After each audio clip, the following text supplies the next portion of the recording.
ಎಲ್ರಿಗೂ ನಮಸ್ಕಾರ. ಇವತ್ತು ಕೊಕ್ಕರೆ ಮತ್ತು ನರಿ ಅನ್ನುವಂತಹ ಒಂದು ಪುಟ್ಟ ಕಥೆಯನ್ನು ನೋಡೋಣ.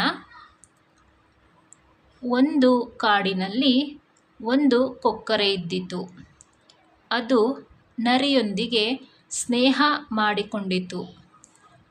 ಒಮ್ಮೆ ನರಿಯು ಕೊಕ್ಕರೆಯನ್ನು ತನ್ನ ಮನೆಗೆ ಭೋಜನಕ್ಕೆ ಕರೆಯಿತು. ಕೊಕ್ಕರೆ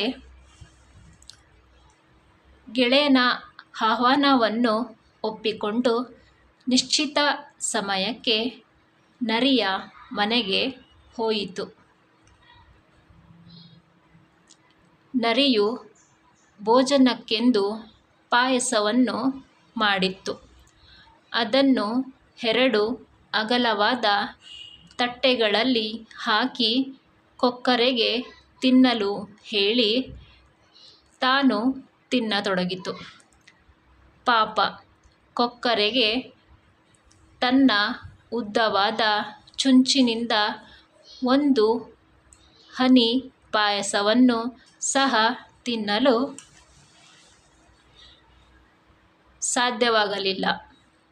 ನರಿಯು ತನ್ನ ತಟ್ಟೆಯಲ್ಲಿರುವುದನ್ನು ಮುಗಿಸಿ ಕೊಕ್ಕರೆಯ ತಟ್ಟೆಗೂ ಬಾಯಿ ಹಾಕಿ ಅದನ್ನು ತಿಂದು ಮುಗಿಸಿತು.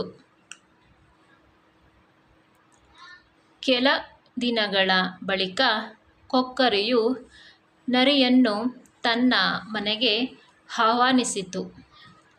ನರಿ ಉತ್ಸಾಹದಿಂದ ಒಪ್ಪಿಕೊಂಡಿತು.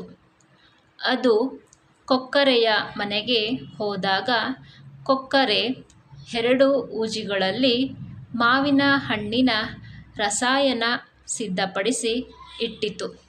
ಅವುಗಳಲ್ಲಿ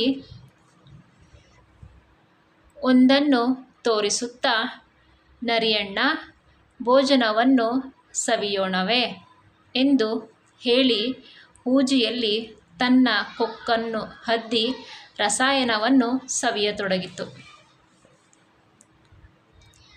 ಆದರೆ ನರಿಗೆ ಅಷ್ಟು ಎತ್ತರದ ಹೂಜಿಯಿಂದ ಒಂದೇ ಒಂದು ಹನಿಯನ್ನು ಸಹ ಕುಡಿಯಲಾಗಲಿಲ್ಲ. ತನ್ನ ಮನೆಗೆ ಕೊಕ್ಕರೆ ಬಂದಾಗಿನ ಸಂದರ್ಭವನ್ನು ನೆನೆದುಕೊಂಡು ನರಿ, ನಾನು ಅಂದು ಚೆನ್ನಾಗಿ ಉಪಚರಿಸಿದ್ದರೆ ನನಗೆ ಇಂದು ಒಳ್ಳೆಯ ಉಪಚಾರ ದೊರೆಯುತ್ತಿತ್ತು. ಆದರೆ ನಾನು ಅಂದು ಕೊಕ್ಕರೆಯನ್ನು ಸರಿಯಾಗಿ ನೋಡಿಕೊಳ್ಳಲಿಲ್ಲ ಎಂದು ಪರಿತಪಿಸಿತು.